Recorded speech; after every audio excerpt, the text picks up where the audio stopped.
નમસ્કાર દર્શક મિત્રો, આપ જોઈ રહ્યા છો ગુજરાત 18 લાઈવ. હવે જોઈએ અગત્યના સમાચાર. વડોદરાની હોટેલ ગ્રાન્ડ મર્ક્યુર સૂર્યા પેલેસ ખાતે સેમિનાર આયોજિત કરાયો. લાયન્સ ક્લબ ઇન્ટરનેશનલ એ વિશ્વની સૌથી મોટી એનજીઓ છે, જે વિશ્વભરના લગભગ 200 દેશોમાં પ્રતિનિધિત્વ ધરાવે છે. લાયન્સ ક્લબ ઓફ વડોદરા શાંગ્રીલા તેમાંથી એક ક્લબ છે અને તેઓ પર્યાવરણીય સેમિનારનું આયોજન કરનાર છે, કારણ કે chartered president Narendra Kabra project director પર્યાવરણ જાગૃતિનું પદ ધરાવે છે. પર્યાવરણ એક વિશાળ વિષય હોવાથી દર વર્ષે સમકાલીન વિષયો પસંદ કરે છે.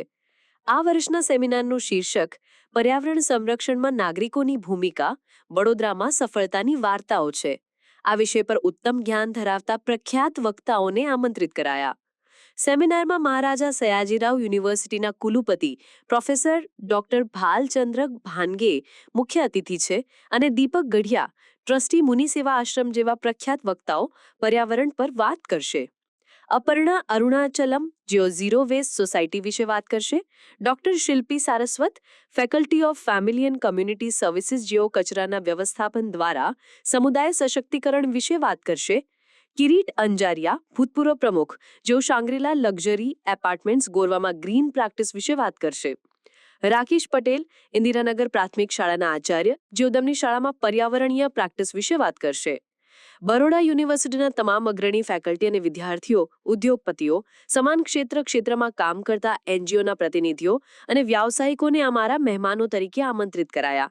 આ સેમિનાર વૈજ્ઞાનિકો, ઉદ્યોગ નેતાઓ અને પર્યાવરણ પ્રવૃત્તિઓને એકસાથે લાવશે.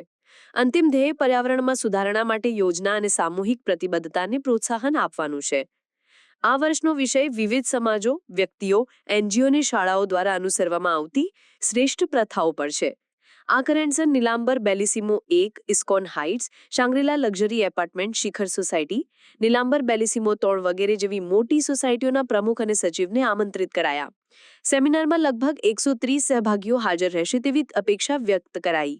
आज का हमारा टॉपिक ऐसा है कि जिसमें हम बड़ौदा के सिटीजन्स, बड़ौदा के एनजीओ, बड़ौदा के इंडिविजुअल्स क्या कर सकते हैं सोसाइटी में, उसके हम लोगों ने कुछ सोसाइटीज़ को बुलाया, जैसे सत्वा सोसाइटी, सेंग्रीला सोसाइटी. कुछ बच्चों ने जो पीएचडी कर रहे थे, जिन्होंने जो प्रोजेक्ट बनाया है कि फूल का क्या यूज हो सकता है, फूल को कैसे हम सेग्रीगेट कर सकते हैं, उससे कैसे कलर बना सकते हैं. एक स्कूल है इंदिरा नगर स्कूल, जो हम लोग सोचते हैं कि गवर्नमेंट स्कूल में कुछ काम नहीं होता है, बहुत सेवी होती है, ऐसा नहीं है. एक स्कूल से आए हैं, वो भी एक प्रेजेंटेशन दे रहे हैं. हमने एमएस यूनिवर्सिटी, पारुल यूनिवर्सिटी और नवरचना यूनिवर्सिटी से स्टूडेंट्स और फैकल्टी को बुलाया है, जिससे कि उनको ये पता चले कि एक्चुअल खाली भौतिक शिक्षा नहीं, हम प्रैक्टिकल शिक्षा भी उनको देना चाहते हैं. धन्यवाद. लायंस क्लब वैश्विक रूप से लगभग 200 देशों में 107 साल से अलग अलग क्षेत्र में सेवा की कार्य कर रहा है. और एनवायरनमेंट जो है, हमारे इंटरनेशनल 8 कॉज है जिसके अंदर लायंस क्लब सेवा दे रहा है. उसमें से एक महत्वपूर्ण विषय एनवायरनमेंट भी है. और एक समाज के रूप में, एक नागरिक के रूप में एनवायरनमेंट के लिए हमारी क्या भूमिका हो सकती है, एक नागरिक की क्या भूमिका हो सकती है, एक स्टूडेंट की क्या भूमिका हो सकती है, एक एनजीओ की क्या भूमिका हो सकती है, इस विषय पर हमारे लायंस क्लब के द्वारा यहाँ सूर्या पैलेस में एक सेमिनार का आयोजन किया गया, जिसमें इंडस्ट्रियलिस्ट मौजूद रहे, स्टूडेंट्स मौजूद रहे और खास हमारे यहाँ एमएस यूनिवर्सिटी के वाइस चांसलर प्रोफेसर भानगे जी उपस्थित थे. उसके साथ साथ की नोट स्पीकर के रूप में मुनि सेवा आश्रम गोरज के दीपक जी गढ़िया उपस्थित रहे. हमारे समग्र कार्यक्रम के जो चेयरपर्सन हमारे नरेंद्र जी काबरा थे.